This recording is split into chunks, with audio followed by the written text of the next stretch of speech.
Sumbar itu akan terisolasi dalam keterpurukan. Pembangunan, pembenahan dan perbaikan infrastruktur di kawasan Sumatera Barat harus menjadi prioritas utama pemerintahan saat ini yang tengah berjalan. Sumbar perlu, dalam kacamata kita, perlu mengintegrasikan diri ke dalam program kerja pembangunan infrastruktur nasional secara utuh dan bersungguh-sungguh.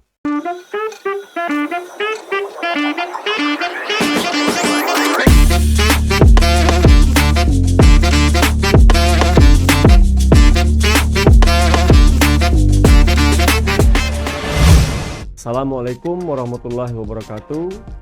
Saat ini bersama saya Bobi Lukman, pedagang rupa-rupa dari Sekucur, Kabupaten Padang Pariaman. Salah satu program utama pemerintahan Presiden Joko Widodo sejak beliau pertama kali dilantik menjadi presiden adalah mengejar pembangunan infrastruktur.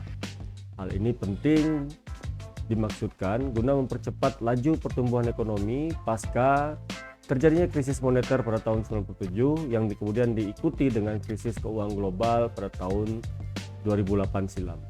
Presiden Joko Widodo bersama Wakil Presiden Muhammad Yusuf Kalla dan kini pada periode kedua bersama Wakil Presiden Kiai Haji Ma'ruf Amin terus meningkatkan anggaran di sektor pembangunan infrastruktur ini. Pembangunan tersebut meliputi pembangunan jalan, pembangunan jembatan, pelabuhan udara, dan tentu saja juga pelabuhan laut. Alasan yang dikemukakan oleh Presiden Jokowi adalah jika infrastruktur membaik dan lancar, maka pertumbuhan ekonomi dapat dicapai sesuai dengan target yang telah ditetapkan bersama. Teori ini lebih kurang pernah disampaikan oleh salah seorang presiden kita, Presiden Waharudin Yusuf Habibie yang menjabat pada periode 99 sampai tahun 2000 pada waktu itu, yang mengatakan bahwa infrastruktur yang memadai akan mampu mempercepat pertumbuhan ekonomi. Ini bahkan kemudian dikenal oleh kalangan ekonom sebagai teori Habibienomik. Tentu saja harus kita akui bahwa infrastruktur memang memegang peranan penting dan sangat penting tentunya untuk memutar roda pembangunan. Dengan adanya infrastruktur yang layak dan memadai tersebut akan menunjang proses pelancaran distribusi barang dan jasa dari satu titik ke titik lainnya nanti. Dan juga yang sangat penting adalah keberadaan infrastruktur yang layak tersebut akan menjadi bagian yang sangat penting dalam upaya pelayanan pada masyarakat. Tentu saja hal itu menjadi hal yang menjadi concern kita bersama. Kini mari kita tarik persoalan infrastruktur nasional itu ke daerah kita, ke Sumatera Barat. Kita tahu bahwa Sumatera Barat adalah sebuah provinsi yang memiliki sumber daya alam yang cukup dengan garis pantai yang panjang dari Pasaman Barat ke pesisir selatan ke perbatasan Provinsi Bengkulu, serta ketersediaan lahan dan jaringan untuk menjaring konektivitas ke daerah tetangga seperti Riau ke timur, Jambi ke selatan, Bengkulu ke selatan juga, dan ke Mandailing Natal ke arah utara. Dan juga tentu saja kita punya konektivitas laut ke Samudra Hindia. Maka Sumbar perlu, dalam kacamata kita, perlu mengintegrasikan diri ke dalam program kerja pembangunan infrastruktur nasional secara utuh dan bersungguh-sungguh. Hal ini penting dilakukan oleh pemangku kebijakan di Sumatera Barat secara keseluruhan. Saya menyebutnya secara keseluruhan, kenapa? Karena tidak hanya pekerjaan ini bisa dilakukan oleh pemerintah Provinsi Sumatera Barat semata, harus dengan melibatkan semua komponen daerah, komponen pemerintahan daerah, meliputi bupati dan wali kota di seluruh Sumatera Barat tentunya. Proses ini disebut dengan internalisasi atau integralisasi pemerintah Sumatera Barat, program kerja pembangunan infrastruktur pemerintah Sumatera Barat ke dalam program kerja pembangunan infrastruktur nasional yang mengikuti oleh semua pemangku kebijakan di daerah. Termasuk tadi yang saya sebutkan adalah para kepala daerah, para bupati dan para wali kota dan semua tim-tim kerja pemerintah daerah. Kita agak sedikit tercenung ketika Bank Indonesia merilis laporan pertumbuhan ekonomi di daerah Sumatera pada tahun 2001 bahwa Sumbar berada pada posisi ke-7 dari 10 provinsi yang ada di Sumatera Barat. Year on year, pertumbuhan ekonomi year on year di Sumatera Barat pada tahun 2021 itu berada di angka yang sangat miris, angka 3,76%. Angka ini bahkan menurut BPS di bawah rata-rata pertumbuhan ekonomi nasional. Tahun 2021 kita punya alibi bahwa itu terjadi COVID dan segala macam. Tapi kemudian alibi itu tidak bisa kita pakai juga sepenuhnya. Kenapa daerah lain bisa tumbuh lebih progresif dibanding kita? Tentu kita tidak ingin angka ini stagnan di angka 3, atau 4, tersebut terus-menerus. Dan kita punya tanggung jawab untuk meningkatkan pertumbuhan ekonomi itu dari tahun kemarin ke tahun hari ini dan seterusnya pada tahun mendatang. Oleh karena itu, pembangunan, pembenahan dan perbaikan infrastruktur di kawasan Sumatera Barat harus menjadi prioritas utama pemerintahan saat ini yang tengah berjalan.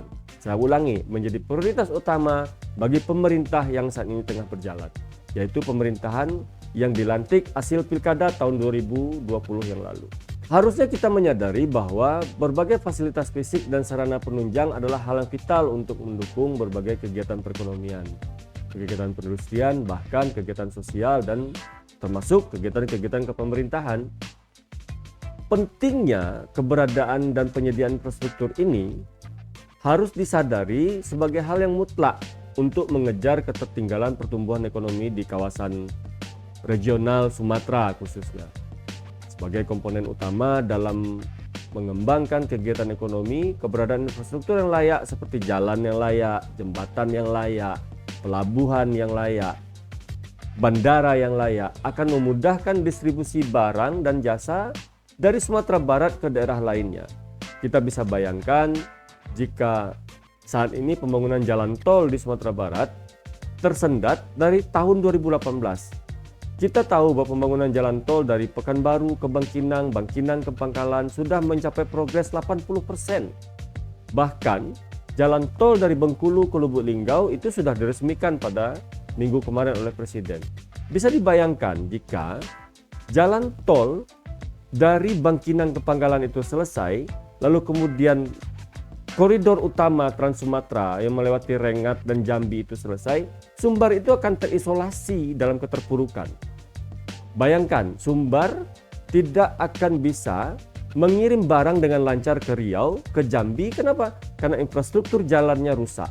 Oleh karena itu, saya memberikan saran dan masukan kepada semua pemangku kepentingan di Sumatera Barat, baik pemerintah daerah, OPD-OPD yang bersangkutan, untuk mulai berpikir menyatukan visi, menyatukan diri, suara, bersama-sama memasukkan Sumatera Barat ini ke dalam program kerja pembangunan pemerintah nasional tersebut. Itulah yang saya sebut dengan menginternalisasi, mengintegralisasi pemerintah Sumatera Barat, pembangunannya yang saya maksud, ke dalam program pembangunan fisik nasional tersebut. Saya masih memiliki keyakinan besar bahwa dengan pembangunan infrastruktur yang layak akan berpengaruh pada peningkatan pertumbuhan ekonomi masyarakat. Kita tahu dengan infrastruktur yang layak tersebut akan banyak menyerap nanti tenaga kerja sehingga akan meningkatkan pendapatan per kapita masyarakat Sumatera Barat pada hari ini.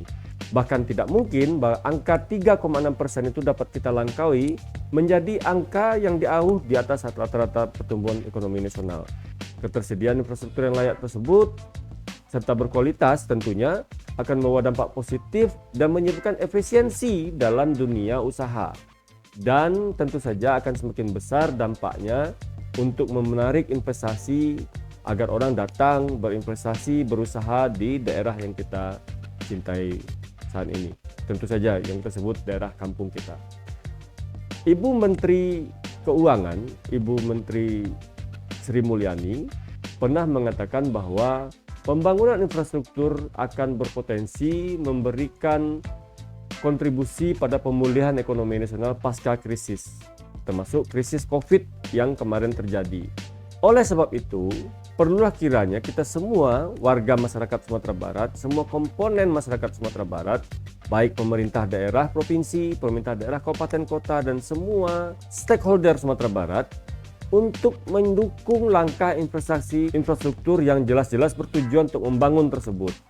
Namun penting pula untuk mengkritisi langkah tersebut agar semua yang dilakukan oleh pemerintah sesuai dengan kerangka pembangunan yang berkelanjutan. Kembali ke Sumatera Barat, pembangunan infrastruktur seperti jalan tol, pembangunan dan revitalisasi pelabuhan Teluk Bayur, serta pengembangan sektor-sektor kemaritiman lainnya harus didukung agar program prioritas pembangunan nasional tersebut dapat berjalan lancar di kampung halaman kita ini. Kita harus menyadari juga bahwa ketika infrastruktur pada suatu daerah tidak tersedia atau kualitasnya lemah, maka hal itu akan membawa dampak buruk pada sektor pembangunan ekonomi di daerah tersebut. Kita tahu bahwa ekonomi tidak akan berjalan secara efisien dan efektif karena biaya distribusinya yang tinggi. Hal ini tentu saja akan berakibat harga-harga akan melonjak naik dan kos produksi menjadi bertambah. Namun di balik pentingnya pembangunan infrastruktur sebagai salah satu pendukung ekonomi, hal yang tidak boleh kita lupakan adalah membangun kualitas dan meningkatkan kualitas sumber daya manusia. Kenapa membangun kualitas sumber daya manusia ini menjadi penting? Karena sumber daya manusia yang baik, infrastruktur yang baik akan bersatu padu untuk menciptakan sebuah ekosistem ekonomi yang baik juga. Dalam kacamata saya, Sumatera Barat harus mengambil peran yang maksimal dalam pembangunan infrastruktur nasional ini. Tidak hanya melibatkan gubernur, tidak hanya melibatkan pemerintah provinsi dan perangkat-perangkat di provinsi, namun juga harus melibatkan para wali kota, para bupati dan instrumen-instrumen yang ada di daerah untuk mendukung kerja nyata ini dan meningkatkan kualitas infrastruktur yang ada dan menghentikan stagnasi kuantitas yang sudah lama terjadi ini. Saya berharap semoga Sumatera Barat mampu makin berkembang dan tumbuh bersama daerah lain untuk mencapai target pertumbuhan ekonomi yang lebih baik masa mendatang. Kita bersama-sama berdoa untuk itu agar Sumatera Barat mampu berkembang setara dengan provinsi lain di masa-masa yang akan datang. Terima kasih, salam hormat, salam dari saya Bobi Lukman Piliang, pedagang rupa-rupa dari Sikucur, Kabupaten Padang Pariaman. Salam hormat kembali.